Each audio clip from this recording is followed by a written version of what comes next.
Hey everyone, this is Dr. Drizzle and welcome to the National Parks Expedition Challenge.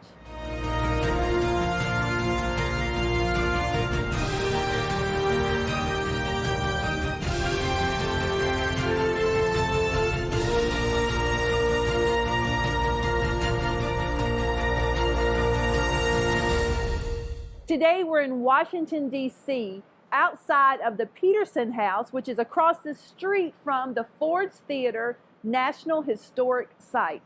So we're going to be talking to Ranger Lauren today. Ranger Lauren, thank you for having us here. Yeah, thanks for joining me. I really appreciate you guys coming out. Well, we're excited. We're actually standing outside of the Peterson House, but before we talk about this amazing place, can you tell us a little bit about your journey to the national parks? Yeah, I actually initially started with the National Park Service as a volunteer. From there, I worked in an AmeriCorps position up at Catoctin Mountain Park, which is a natural resource park in the National Park Service. I helped run their volunteer program, then worked as a seasonal ranger.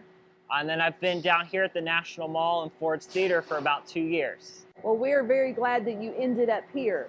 So we are standing outside of the Peterson House, which is across the street from the Ford's Theater. Tell us about this place in general. Tell us about the Ford's Theater. Yeah, so Ford's Theater was built in 1863. It is most well known for the assassination of President Lincoln, which occurred here on April 14th in 1865. We are currently an active theater. We typically have 4 major performances a year. The idea behind those performances is Abraham Lincoln loved the theater, he loved Shakespeare, he loved comedies, so we want to keep the theater as a place he would have loved and enjoyed. So can you tell us what happened here on April 14th, 1865? Yeah, so that was the night that Abraham Lincoln was assassinated.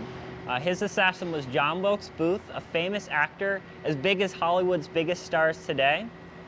Booth had been plotting for over a year with 6 other co-conspirators to initially kidnap the president, and then as the South is losing the war, the kidnapping plot morphs towards a murder plot. And in addition to President Lincoln being targeted, both Secretary of State Seward and Vice President Johnson were targeted that night.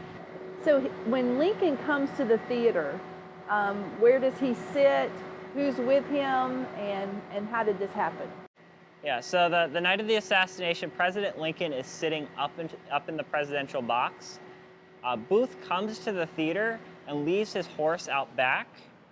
He then makes his way up to the presidential box. There's a gentleman standing outside the door of the presidential box. He's not security or anything like that. He's a White House messenger. Booth shows him a piece of paper, most likely a calling card identifying who he was, and thinking, why wouldn't the president want to meet this famous actor? Booth is let right into the box. And then he actually, being an actor, he's familiar with the play going on. It's a play called Our American Cousin. It's a British comedy, and he's waiting for a very specific moment of the play. So he waits behind the inner door of the presidential box till there's one actor on stage, actor Harry Hawk, who comes out and says his line. He calls one of the other characters a sock-jologizing old man trap, which the audience thought was hilarious back then. So masked by the laughter, Booth opens the inner door, walks up behind President Lincoln, and shoots him right in the back of the head. Lincoln slumps over immediately, never regains consciousness throughout the night. In the box with President Lincoln was his wife, Mary Todd, and then also an engaged couple that the president had invited, Major Rathbone and his fiancée, Clara Harris. So Major Rathbone grapples with Booth and tries to stop him from escaping and gets slashed up the arm by Booth's dagger. And then Booth jumps from the balcony down to the stage. It's about a 12-foot drop. He gets the spur of his boot caught on the blue Treasury Department flag there in the center, tearing it, lands to the ground with a thud. He then stands up holding the bloody dagger that he used to stab Major Rathbone and yells, "Sic semper tyrannis," which is Latin for "thus always the tyrants." So what Booth is doing there, he attributes that quote to the play Julius Caesar, where Brutus assassinates Caesar. So he's comparing Lincoln to Caesar because he doesn't agree with Lincoln's policies, working towards ending slavery, making society more equal. So after Lincoln is shot, Yeah. they bring him across the street to this house, the Peterson House. Yes. And then actually just that window up there is the death room or the death bed. So Yeah. tell us sort of what happened once they brought him here. Yeah. So when they're crossing the street, they don't know specifically which building they're going to. There's actually several boarding houses across the street. One of the boarders staying here, Henry Safford, sees the commotion in the street, and he knows that there's an empty room here in the Peterson house. So he beckons them inside. He says, "Bring him in here." And Lincoln's brought to the very back room here in the Peterson house. So Lincoln was shot around 10:15 in the evening over at the theater. It's not until 7:22 in the morning that he passes away. So he passes away about an hour after sunrise, hangs on for about 9 hours. Throughout the night, the doctors are continuously clearing the clot on his wound on the back of his head, and that's to relieve the pressure on his brain and stabilize his breathing a little bit, but they're really delaying the inevitable. So I saw a picture where there were a lot of people that came in through the night to check on him or to pay their respects. Yeah.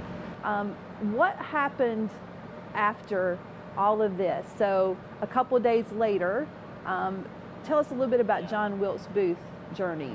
Yeah, so John Wilkes Booth, he runs out of the back of the theater, and there's a 13-year-old boy holding his horse at the back of the theater. And he's able to ride out of the city, escapes over the Navy Yard Bridge into Maryland. It kicks off a 12-day manhunt before federal authorities finally catch up to him in a tobacco barn in Virginia. In the tobacco barn with Booth is one of his co-conspirators, David Harold. Harold was part of Booth's group of conspirators, and he was assigned to go with Lewis Powell, a different assassin, to assassinate Secretary of State Seward at that same time. But he leaves as soon as he hears the screams inside. Powell makes it all the way up to Seward's room, stabs him in the face and neck several times, but Secretary of State Seward does survive. So because Harold's outside, he's able to meet up with Booth, and he's in that tobacco barn. The Union Cavalry have this tobacco barn that's about 90 miles south of Washington, D.C. They have the tobacco barn surrounded. They tell the two conspirators they need to surrender, and they have 15 minutes before they're going to burn down the tobacco barn. Harold wants to surrender, but Booth does not. So Booth tries to stall. He's like, "Oh, I have this broken leg, why don't we all line up and have a shootout?" And of course, the Union Cavalry isn't having any of that, so they light the tobacco barn on fire. And then as the tobacco barn's igniting, David Harold surrenders, but Booth kind of stays in the tobacco barn, kind of milling about. One of the Union sergeants, Boston Corbett, is staring through the slats of the barn, and he sees Booth starting to raise his gun and starting to approach the door like he's going to try to shoot his way out. So Boston Corbett decides to shoot Booth before he can cause any more harm.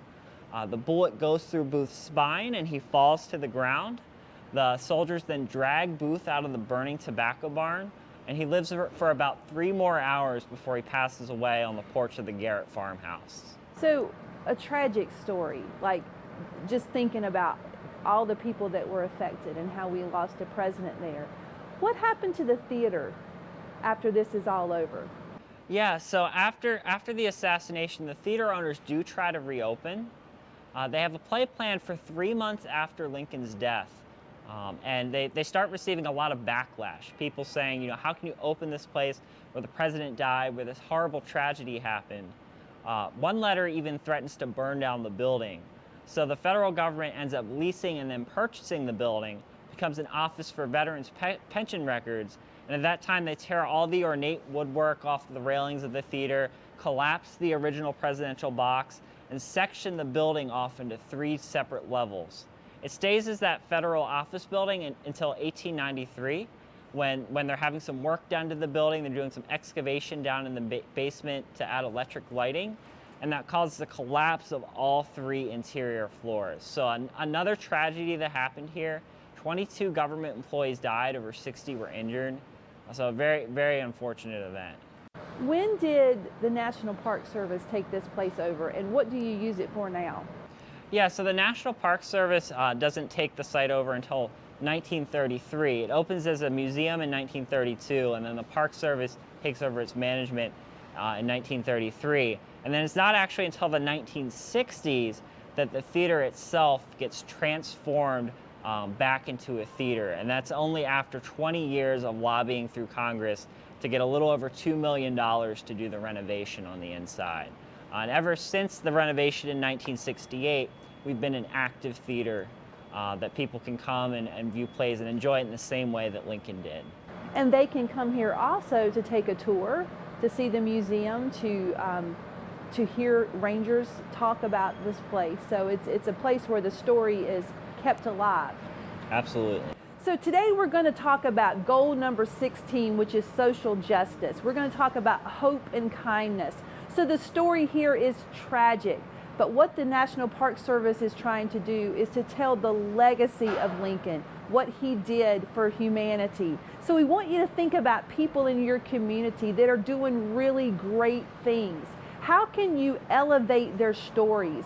How can you tell these stories so that people will remember them? How can you emulate things that people are doing in your community that are very worthwhile? How can you show kindness and give hope to a world that's sometimes not very hopeful? We want you to use all the resources that you can find at Ford's Theater to learn more about the legacy of Abraham Lincoln, and then share with us at Dacia 92, and you're going to tag Ford's Theater at the bottom of the screen.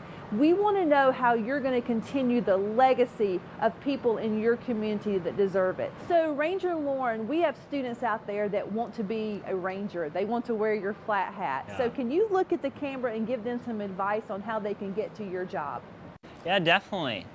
So I always tell people volunteering with the Park Service is a great thing. It can really help you experience what the Park Service is like and the great things that we do. I actually initially went to school to be a high school math teacher.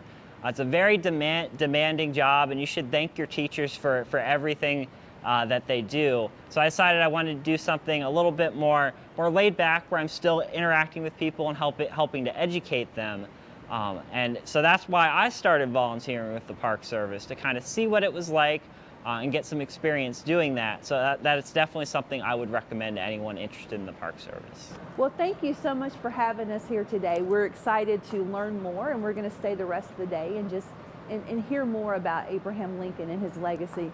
Thanks so much for joining us today for the National Parks Expedition Challenge. This is Dr. Drizzle and Ranger Lauren, and we're out of here.